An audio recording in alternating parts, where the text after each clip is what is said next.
बहुत ही simple chapter है, scoring chapter है, क्वेश्चंस आते हैं और बनने वाले आते हैं, और ये केमिस्ट्री में भी है, तो आप इसको अच्छे से अगर रिवाइज करें तो केमिस्ट्री में भी आपको इससे फायदा होगा। ओके, तो अगर आप रेडी हैं तो स्टार्ट करते हैं ये सेशन, और इस सेशन का पहला क्वेश्चन है ये। If the radius of the 2713 aluminium nucleus is estimated to be 3.6 Fermi, then the radius of the 12552 tellurium nucleus will nearly be. Okay, तो न्यूक्लियर रेडियस का क्वेश्चन है, आप इसके बारे में रिकॉल कीजिए, न्यूक्लियर रेडियस रिकॉल कीजिए, न्यूक्लियर रेडियस रिकॉल कीजिए, न्यूक्लियर रेडियस क्या होता है, उसका एक्सप्रेशन क्या होता है, इस क्वेश्चन को फटाफट सॉल्व कीजिए, फिर आगे बढ़ते हैं।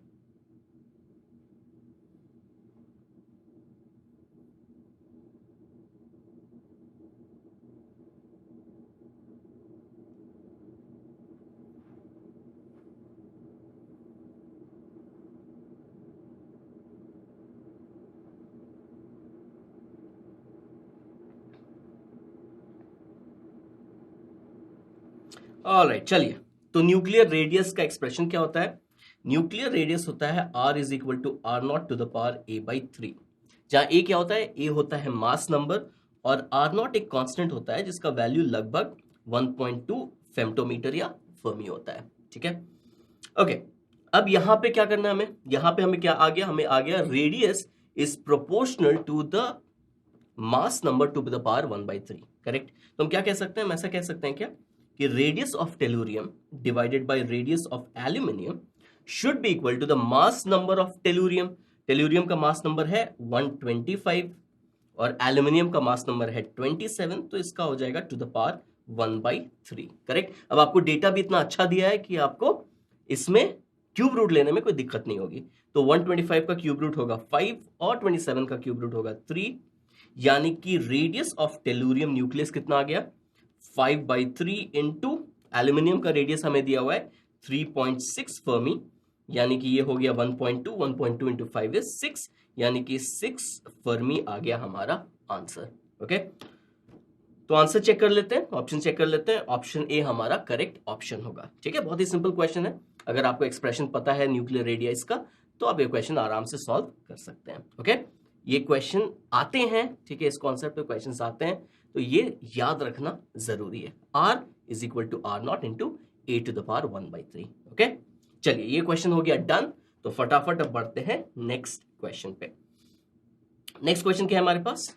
The mass of proton is 1.0073 u and that of the neutron is 1.0087 u। u क्या होता है? Atomic mass unit. The binding energy of the helium nucleus is, तो हमें हीलियम न्यूक्लियस की बाइंडिंग एनर्जी निकालनी है, और मास ऑफ हीलियम न्यूक्लियस दिया हुआ है 4.0015 u। ठीक है, तो याद कीजिए बाइंडिंग एनर्जी क्या होती है, इसको हम कैसे कैलकुलेट करते हैं? मास एनर्जी इक्विवेलेंस याद कीजिए, इस क्वेश्चन को अटेम्प्ट कीजिए, फिर डिस्कशन करते हैं।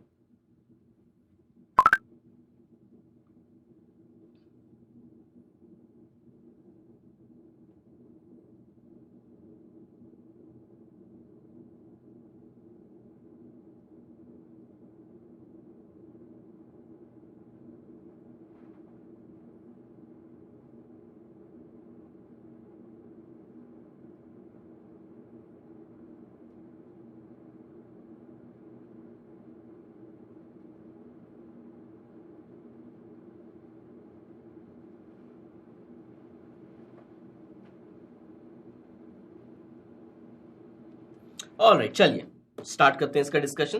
तो बाइंडिंग एनर्जी क्या होती है?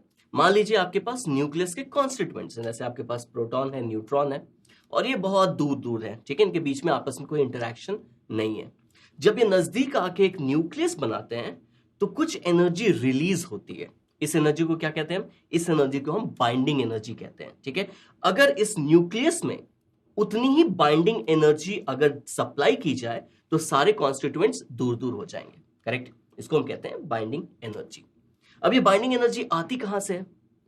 तो मास डिफेक्ट की वजह से ये बाइंडिंग एनर्जी आती है। तो अगर आप कॉन्स्टिट्यूएंट्स का सारा मास लें, अगर प्रोटॉन और न्यूट्रॉन का सारा मास ले लें और आप फाइनली न्यूक्लियस का मास लें, तो आपको मिलेगा कि न्यूक्लियस का मास कॉन्स्टिट्यूएंट के मासेस से कम होता है, इसको हम कहते हैं मास डिफेक्ट। और ये मास डिफेक्ट एनर्जी में इस मास डिफेक्ट की वजह से एनर्जी रिलीज होती है जिसका इक्विवेलेंस हमें मिलता है E is equal to mc square से। ठीक है, यानी कि बेसिकली हमें क्या करना है, हमें मास डिफेक्ट निकालना है, और जो मास डिफेक्ट की इक्विवेलेंट एनर्जी होगी वही बाइंडिंग एनर्जी होगी। ओके, तो फटाफट स्टार्ट करते हैं मास डिफेक्ट निकालना। मास डिफेक्ट कैसे निकालें, कॉन्स्टिट्यूएंट के पूरे मासेस लेने पड़ेंगे, यानी कि एक हीलियम न्यूक्लियस में 2 प्रोटॉन होता है और 2 न्यूट्रॉन होता है, तो 2 into mass of neutron plus 2 into mass of proton, और इसे सब्ट्रैक्ट क्या करना पड़ेगा, इसे सब्ट्रैक्ट करना पड़ेगा mass of the helium nucleus. ठीक है, तो इसको हम क्या कह सकते हैं, इसको हम लिख सकते हैं 2 into mass of neutron plus mass of proton minus mass of helium nucleus. All right, तो मास ऑफ न्यूट्रॉन कितना होता है, हमें दिया हुआ है 1.0087 प्लस मास ऑफ प्रोटॉन हमें दिया है 1.0073 माइनस 4.0015। ओके, अब आगे क्या करें, तो ऐड करते हैं 7 3 कितना 10 1 कैरी 8 8 16 102। ठीक है, इतना आ गया। अब फिर से इसको 2 से मल्टीप्लाई करते हैं तो हमें मिलेगा 0 2 6 12 1 2 1 3 0 4। ठीक है, तो 4.0320, इसमें से सब्ट्रैक्ट कितना करना है 4.0015। ठीक है, तो सब्ट्रैक्ट करते हैं, 10 में से 5 5, 1 में से 1 0, फिर यहाँ 3, फिर यहाँ 0 और यहाँ पे 0। ठीक है, यानी कि हमारे पास आ गया 0.0305। ठीक है, और ऑब्वियसली ये किस में है, एटॉमिक मास यूनिट में है, तो ये आ गया हमारा मास डिफेक्ट। ओके, अब क्या होता है, मास डिफेक्ट अगर हमें मिल गया तो एनर्जी कैसे निकालेंगे, E is equal to mc square से। लेकिन एक चीज हमें याद रखनी चाहिए। ठीक है, तो 1 एटॉमिक मास यूनिट जो होता है that is equivalent to 931.5 mega electron volt of energy. तो हर बार E is equal to mc square लगाने की जरूरत नहीं है। अगर आपको एक एटॉमिक मास यूनिट का इक्विवेलेंट एनर्जी पता है तो आप सिंपली अपने मास डिफेक्ट को 931.5 मेगा इलेक्ट्रॉन वोल्ट से मल्टीप्लाई कर सकते हैं। ठीक है, तो एनर्जी क्या हो जाएगी, बाइंडिंग एनर्जी हो जाएगी 0.0305 मल्टीप्लाइड बाय 931.5, और इसका यूनिट क्या होगा, मेगा इलेक्ट्रॉन वोल्ट। ओके, अब ये सिंपल सा कैलकुलेशन अगर आप करेंगे तो आपको आएगा 28.4 मेगा इलेक्ट्रॉन वोल्ट। ठीक है, तो ये हो जाएगा हमारा आंसर। अब आप इतना कैलकुलेशन एग्जाम में एक्सपेक्ट कर सकते हैं, थोड़ा ज्यादा भी कर सकते हैं, क्योंकि न्यूक्लियस चैप्टर में स्पेशली जब बाइंडिंग एनर्जी या मास डिफेक्ट इनका क्वेश्चन आता है तो कैलकुलेशन होता है। उस एग्जाम में आपको जाके चौंक नहीं जाना है कि अगर इतना कैलकुलेशन मैं कैसे करूंगा। ठीक है, कैलकुलेशन है थोड़ा, उसको अवॉइड नहीं किया जा सकता है, तो कैलकुलेशन करना ही पड़ेगा। ओके, इसके लिए आपको एग्जाम में रेडी रहना है। ओके, तो चलिए ये क्वेश्चन हो गया सॉल्व। तो हम ऑप्शंस चेक कर लेते हैं, क्या हमारे ऑप्शंस, तो ऑप्शन सी अपना करेक्ट ऑप्शन होगा। ओके, तो क्लियर, बाइंडिंग एनर्जी का कॉन्सेप्ट क्लियर, रिवाइज्ड, परफेक्ट। तो चलिए आगे बढ़ते हैं नेक्स्ट क्वेश्चन पे। नेक्स्ट क्वेश्चन क्या है, a nucleus 220x at rest decays emitting an alpha particle.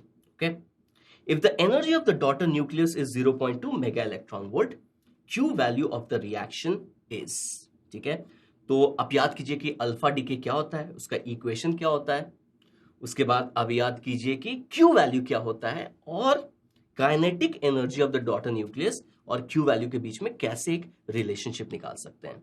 चलो इनफ हिंट दे दिया, अगर आप इस क्वेश्चन के बारे में सोचिए, अटेम्प्ट कीजिए, फिर डिस्कस करेंगे।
ऑलराइट, चलिए इस क्वेश्चन को अब डिस्कस करते हैं।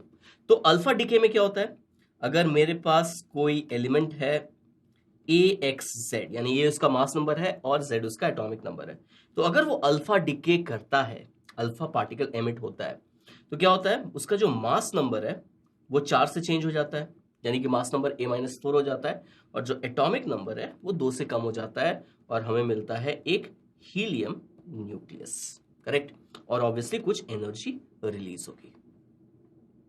ऑलराइट, तो ये होता है अल्फा डीके, यानी कि अगर हमें मास नंबर ऑफ पेरेंट न्यूक्लियस पता है तो मास नंबर ऑफ डॉटर न्यूक्लियस हम निकाल सकते हैं, करेक्ट। वो कितना होगा, हो जाएगा A-4। तो अब इस क्वेश्चन पे कॉन्सेंट्रेट करते हैं। ओके, ये क्वेश्चन क्या है, 220x, एटॉमिक नंबर नहीं दिया है तो हम एटॉमिक नंबर के बारे में कुछ भी नहीं कह सकते हैं, तो सिर्फ मास नंबर पे हम कॉन्सेंट्रेट करेंगे, और इस क्वेश्चन में काम भी मास नंबर का ही है। ओके, तो 220x अगर अल्फा डीके हो रहा है तो 216y बनेगा, ये है हमारा डॉटर न्यूक्लियस, और इस डॉटर न्यूक्लियस की एनर्जी दी हुई है प्लस 4 हीलियम, करेक्ट। ओके, तो क्या प्रोडक्ट्स हैं, 2 प्रोडक्ट्स हैं, तो जो भी एनर्जी रिलीज हुई, जो भी क्यू वैल्यू होगा इस रिएक्शन का, जो भी एनर्जी रिलीज हुई, वो कैसे मैनिफेस्ट करेगी, वो मैनिफेस्ट करेगी as kinetic energy of the products, correct. तो ये जो काइनेटिक, ये जो क्यू है, ठीक है, अगर इसकी काइनेटिक एनर्जी K1 ले लें और इसकी काइनेटिक एनर्जी अगर K2 ले लें, तो ये जो क्यू है ये कैसे मैनिफेस्ट करेगा, ये मैनिफेस्ट करेगा अपने आप को as the kinetic energy of the products, यानी कि क्यू क्या होगा, क्यू डिस्ट्रीब्यूट हो जाएगा काइनेटिक एनर्जी डॉटर न्यूक्लियस और हीलियम न्यूक्लियस की, करेक्ट। तो Q is equal to K1 plus K2, clear.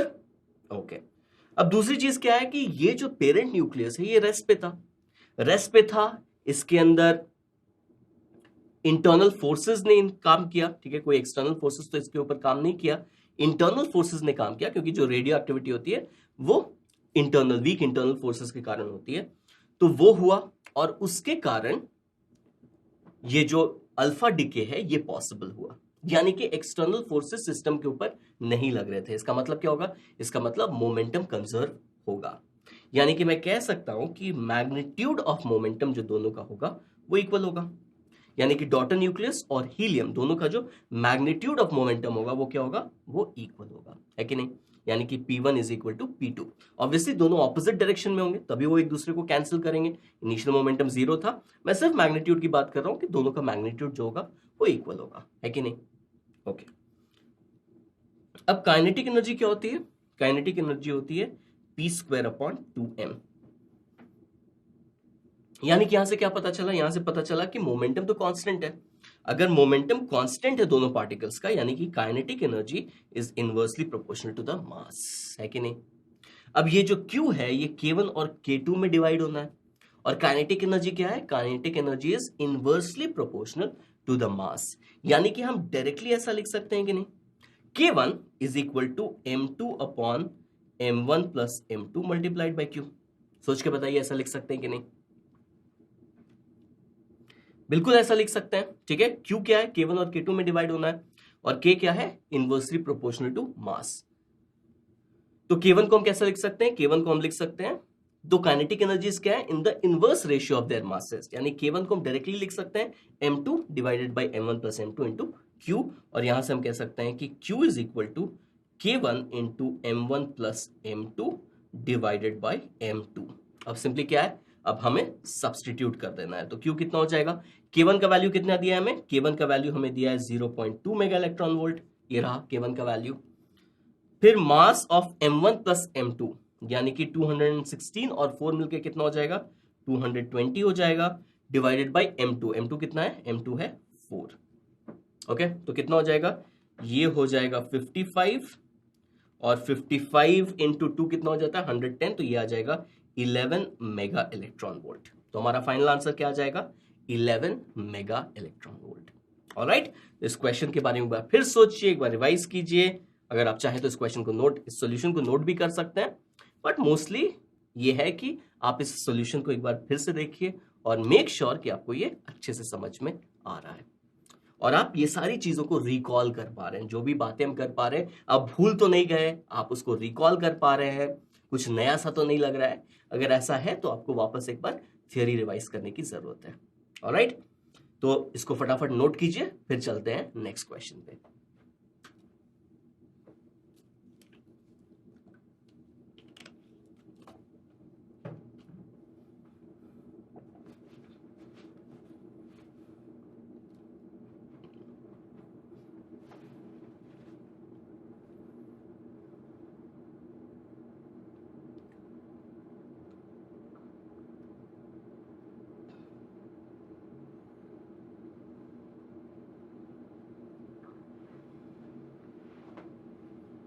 Alright, done.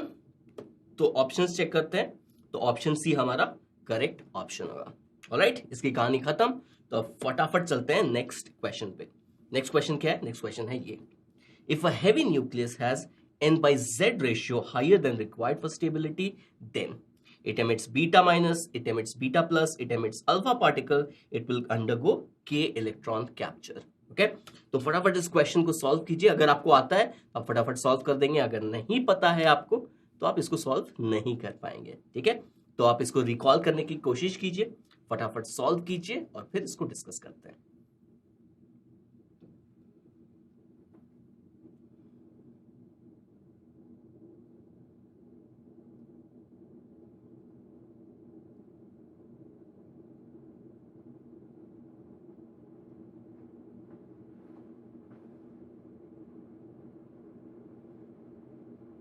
Alright, बहुत ही आसान क्वेश्चन है अगर आपको पता है तो। अगर n/z रेशियो ज्यादा है, यानी कि न्यूट्रॉन ज्यादा है प्रोटॉन कम है, उस केस में क्या करना पड़ेगा? न्यूट्रॉन कम करना पड़ेगा और प्रोटॉन बढ़ाना पड़ेगा। और ये कौन कर सकता है? ये बीटा डीके कर सकता है, क्योंकि बीटा डीके में क्या होता है कि एक न्यूट्रॉन एक प्रोटॉन में कन्वर्ट हो जाता है और ये आपका बीटा माइनस पार्टिकल एमिट होता है और एक एंटी न्यूट्रिनो आता है। ठीक है, तो न्यूट्रॉन अगर प्रोटॉन में कन्वर्ट हो गया तो न्यूट्रॉन कम हो जाएगा, प्रोटॉन बढ़ जाएगा, n/z रेशियो कम हो जाएगा। यानी कि हमारा करेक्ट ऑप्शन क्या होगा? हमारा करेक्ट ऑप्शन होगा it emits beta minus decay. Okay, अब इस क्वेश्चन में बीटा माइनस की बात की गई थी, बट आपको स्टेबिलिटी सबकी जाननी है कि किस अनस्टेबल कंडीशन में क्या एमिशन होता है। तो अल्फा डीके हो, आपका बीटा प्लस डीके हो, आपका इलेक्ट्रॉन कैप्चर हो, ठीक है, या बीटा माइनस डीके हो, आपको सबका न्यूक्लियर रिएक्शन पता होना चाहिए और आपको यह भी पता होना चाहिए कि किस रीजन से ये डीके होता है। ओके, तो अगर आपको वो चीजें याद नहीं है अभी के टाइम पे तो आपको वापस जाना चाहिए और इसको रिवाइज करना चाहिए। इसमें कोई एक्सक्यूज नहीं बनाया जा सकता है कि मुझे ये याद नहीं है। आपको पता होना चाहिए कि बीटा माइनस डीके क्यों होता है, बीटा प्लस डीके क्यों होता है, अल्फा डीके क्यों होता है, के कैप्चर क्यों होता है। ठीक है, और इनका न्यूक्लियर रिएक्शन और इनके क्यू वैल्यू का एक्सप्रेशन बिल्कुल आपको पता होना चाहिए। तो अगर इस केस में आपको नहीं पता है तो वापस जाइए और इसको रिवाइज कीजिएगा। ठीक है, इस सेशन के बाद आप उसको पक्का रिवाइज कीजिएगा। ऑलराइट, तो ये क्वेश्चन खत्म हो गया। तो बढ़ते हैं नेक्स्ट क्वेश्चन पे। ओके, नेक्स्ट क्वेश्चन क्या है? In a radioactive decay chain 23290 thorium nucleus decays to 21282 lead nucleus. Let n alpha and n beta be the number of alpha and beta particles respectively emitted in this decay process. Which of the following statements is or are true? तो multiple option correct हो सकता है, तो हर एक option को आपको check करना पड़ेगा और आपको याद करना पड़ेगा कि अल्फा डीके क्या होता है, उसका रिएक्शन क्या होता है, बीटा डीके क्या होता है, उसका रिएक्शन क्या होता है। फिर आप इस क्वेश्चन को अटेम्प्ट कर सकते हैं। ठीक है, इसको अटेम्प्ट कीजिए, फिर इसका डिस्कशन करेंगे।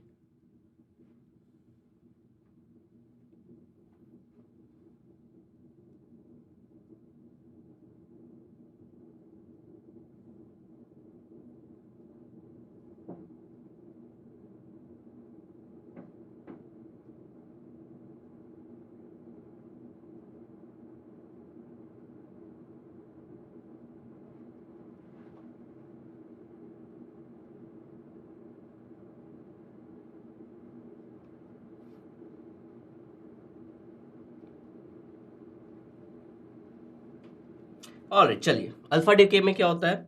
अगर मेरे पास ए एक्स जेड है तो ये हो जाता है a minus 4 y z minus 2 plus 4 helium 2। Correct, ये होता है अल्फा डीके, यानी अल्फा डीके में क्या होता है, मास नंबर 4 से कम हो जाता है और एटॉमिक नंबर 2 से कम होता है, करेक्ट। ओके, अब बीटा डीके में क्या होता है, अगर मेरे पास एक एलिमेंट है AXZ, तो बीटा डीके में एक न्यूट्रॉन प्रोटॉन में कन्वर्ट हो जाता है, यानी कि मास नंबर के ऊपर कोई इफेक्ट नहीं पड़ता है, तो ये हो जाएगा AY, लेकिन ये हो जाएगा Z+1, क्योंकि न्यूट्रॉन प्रोटॉन में कन्वर्ट हो रहा है, एक एक्स्ट्रा प्रोटॉन आ रहा है, यानी मास नंबर 1 से बढ़ जाएगा, plus beta minus plus anti neutrino. Okay, ये होता है बीटा डीके। यानी कि दोनों इक्वेशन को देख के ये समझ में आ रहा है कि मास नंबर का जो चेंज है वो सिर्फ अल्फा पार्टिकल कर सकता है, सिर्फ अल्फा डीके के कारण मास नंबर में चेंज हो सकता है, बीटा के कारण वो चेंज नहीं हो सकता है, करेक्ट। यानी कि हम क्या कह सकते हैं कि जो भी मास नंबर में चेंज हुआ है 232 से लेके 212, जो भी मास नंबर में चेंज हुआ है वो किसके कारण हुआ होगा, ऑब्वियसली अल्फा डीके के कारण हुआ होगा। ओके, तो चलिए अब इसको सॉल्व करते हैं। ओके, तो अल्फा डीके में कितना मास नंबर कम हो गया, 20 मास नंबर कम हो गया, और ये सारा का सारा मास नंबर जो कम हुआ है वो किसके कारण हुआ है, अल्फा डीके के कारण हुआ है। एक अल्फा डीके में कितना मास नंबर कम होता है, 4, ठीक है। तो इसको ऐसा लिख सकते हैं, एन अल्फा कितना हो जाएगा, 20/4 इज इक्वल टू 5। तो 5 अल्फा डीकेज हुए होंगे, गारंटी, कोई इसमें दिक्कत नहीं है, करेक्ट। ओके, अब अगर 5 अल्फा डीके हुए हैं तो एटॉमिक नंबर कितने से कम हो जाएगा, 10 से कम हो जाएगा, यानी कि 90th एटॉमिक नंबर कम कितना हो जाना चाहिए था, 10 से कम हो जाना चाहिए था, यानी कि 80 बचना चाहिए था, यानी कि एटॉमिक नंबर 80 होना चाहिए था, लेकिन फाइनल प्रोडक्ट में एटॉमिक नंबर कितना है, 82। ओके, अब ये जो 2 एटॉमिक नंबर एक्स्ट्रा हो गए वो किसके कारण हुए होंगे, ऑब्वियसली वो बीटा के कारण हुए होंगे, यानी कि एन बीटा कितना हो जाएगा, 82 माइनस 80 यानी कि 2। तो एन अल्फा कितना होगा, एन अल्फा होगा 5, एन बीटा कितना होगा, एन बीटा होगा 2। ओके, तो मैं कुछ सेकंड के लिए यहां रुक रहा हूं, अगर आप इसको नोट करना है तो नोट कर लीजिए, फिर ऑप्शंस चेक करेंगे और नेक्स्ट क्वेश्चन पे जाएंगे।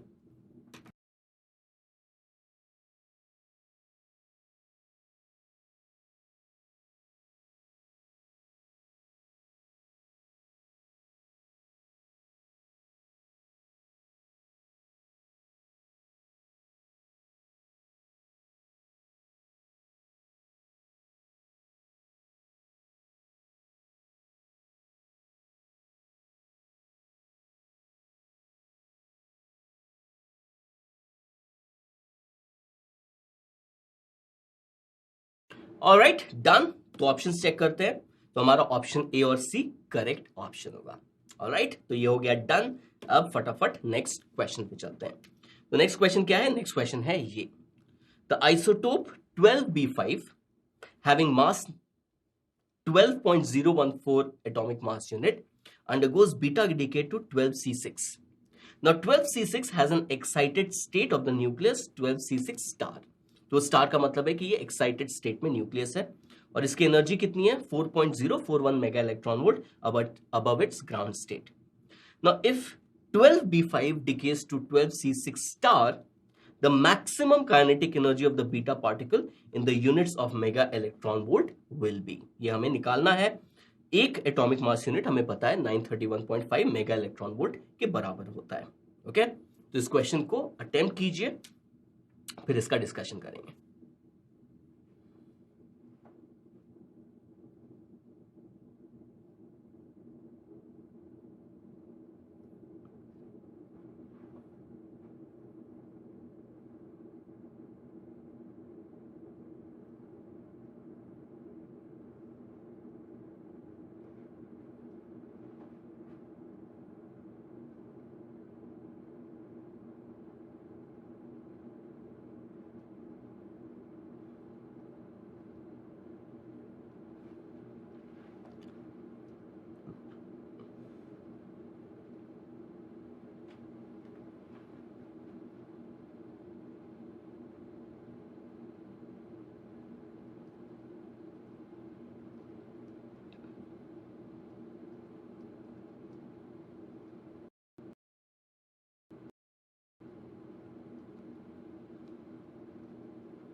ऑलराइट, चलिए इसका डिस्कशन स्टार्ट करते हैं।